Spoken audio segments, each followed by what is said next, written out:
हा उपमा बघा किती मऊ सुटसुटीत झालाय, चवीला तर अगदी अप्रतिम लागला।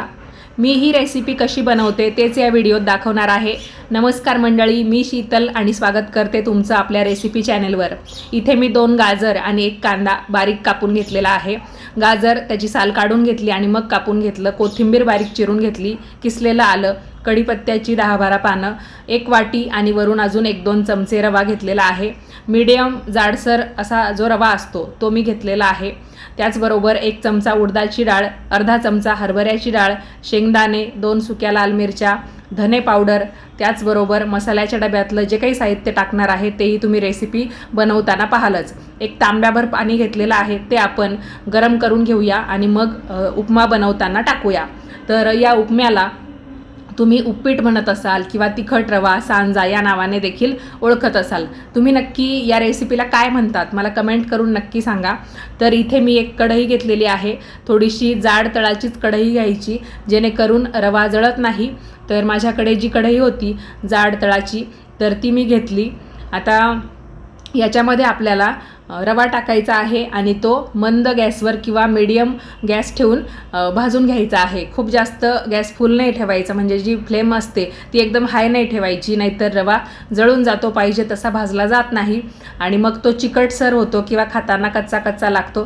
त्यामुळे गॅस एकदम कमी ठेवायचा किंवा थोडासा मीडियम ठेवला तरीही चालेल आणि रवा चांगला लालसर होईपर्यंत भाजून घ्यायचा। रवा आपण जितका चांगल्या पद्धतीने भाजून घेऊ तितकी या उपम्याची चव जी आहे ती चांगली लागते किंवा टेस्टी आपण जे म्हणतो ना, तर त्या पद्धतीने हा उपमा लागतो। तर इथे मी रवा भाजून घेतलेला आहे, साधारणतः 5-7 मिनिटं लागली। आता हा रवा एका ताटामध्ये काढून घेते थोडासा, मग तो थंड होईल किंवा कोमट होईल आपण बाकी तयारी करेपर्यंत। तर एका साईडला मी 1 तांब्याभर पाणीसुद्धा गरम करून ठेवलेलं आहे। आता पुन्हा गॅस पेटवला आणि त्याच्यामध्ये म्हणजे कढईमध्ये 2 चमचे तेल टाकलं। खूप जास्त तेलाचा वापर आपल्याला करायचा नाही आहे, तुम्ही तेलाऐवजी तूप टाकलं तरीसुद्धा चालणार आहे, पण मी तेल टाकलं आणि या तेलामध्ये आपल्याला फक्त मोहरी टाकायची आहे, जिरे टाकायचे नाही। आणि मोहरी चांगली तडतडू द्यायची, त्याच्यामध्ये 2 सुक्या लाल मिरच्या अशा पद्धतीने तुकडे करून टाकायच्या। मिरच्यांचे खूप जास्त बारीक तुकडे नाही करायचे, थोडे मोठेच ठेवायचे, म्हणजे मग काढून टाकायला सोपं।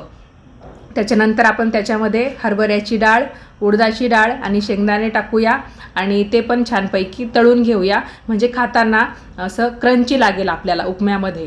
त्याच्यानंतर किसलेलं आलं आणि कढीपत्त्याची पानं याच्यामध्ये मी टाकली। आता याच्यामध्ये बारीक चिरलेलं गाजर आणि बारीक चिरलेला कांदा टाकूया, याचा कच्चेपणा जाईपर्यंत छानपैकी परतून घेऊया। आपल्याला गाजर आणि कांदा लालसर करायचा नाही आहे, फक्त कच्चेपणा त्याचा घालवून घ्यायचा आहे, इतपतच हे सगळं परतून घ्यायचं।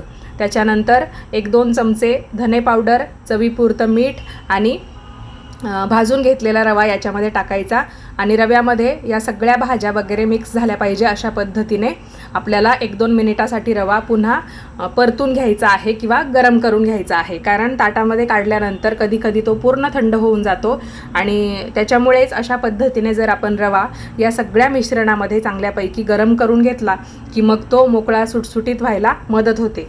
आता आपण जे पाणी गरम करून घेतलेलं होतं ना 1 तांब्याभर, तर ते याच्यामध्ये टाकूया। माझ्या मते एवढा अंदाज पुरेसा असतो, पण कधी रवा आपला थोडासा जाड बारीक, म्हणजे प्रत्येकाने आता असाच रवा घेतलेला असेल असं नाही, त्याच्यामुळे पाणी कमीही लागू शकतं किंवा जास्तसुद्धा लागू शकतं। तर मग मी इथे 1 तांब्याभर पाणी गरम करून घेतलेलं होतं, तेवढंच टाकलेलं आहे, जास्त काही टाकलं नाही।